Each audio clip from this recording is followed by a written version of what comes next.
चर्चित अशोक खेमका घिरे तो भाग पहुंचे अनिल विज। फिर क्या हुआ?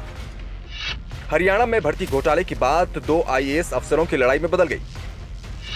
क्या बाप पर लगे जुर्माने का बदला ईमानदार खेमका से लेना चाहता है बेटा?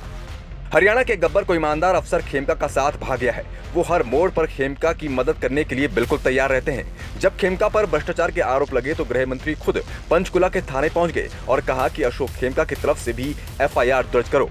अनिल विज खेमका की ईमानदारी के इतने कायल हैं कि वो सीएमओ से भी टकराने से नहीं डरते। हम आपको अनिल विज का खेमका प्रेम, हरियाणा के दो आईएएस अफसरों की लड़ाई और बाप के अपमान के बदले वाली पूरी कहानी अगले 2 मिनट में समझाने वाले हैं।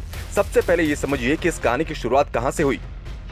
हरियाणा वेयर हाउसिंग कॉर्पोरेशन के एमडी संजीव वर्मा ने अशोक खेमका के खिलाफ एफआईआर दर्ज करवाई। वेयर हाउसिंग कॉर्पोरेशन में 2 मैनेजर समेत 25-26 ऐसे लोग की ज्वाइनिंग हुई जो इसके काबिल नहीं थे। आरोप है कि साल 2009-2010 में कांग्रेस राज में नियमों को ताक पर रखकर खेमका ने नियुक्ति करवाई। अशोक खेमका पर आरोप इसलिए लगे क्योंकि उस वक्त वो हरियाणा वेयर हाउसिंग कॉर्पोरेशन के एमडी थे। जहां एक अधिकारी की जरूरत थी वहां 2 की नियुक्ति की गई। अब दोनों को हटाने की सिफारिश की गई।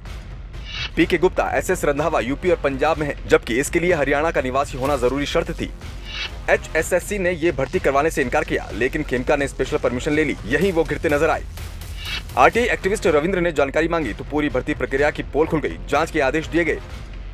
अब इसके बाद क्या हुआ ये सुनिए। दरअसल ईमानदारी की मिसाल पेश करने वाले खेमका ने जब ये खबर सुनी तो वो बौरा उठे। उन्होंने पंचकुला के उसी डीसीपी को एक नई शिकायत दी जिसे संजीव वर्मा ने दी थी। खेमका ने कहा कि हमारे ऊपर लगाए गए आरोप बेबुनियाद हैं।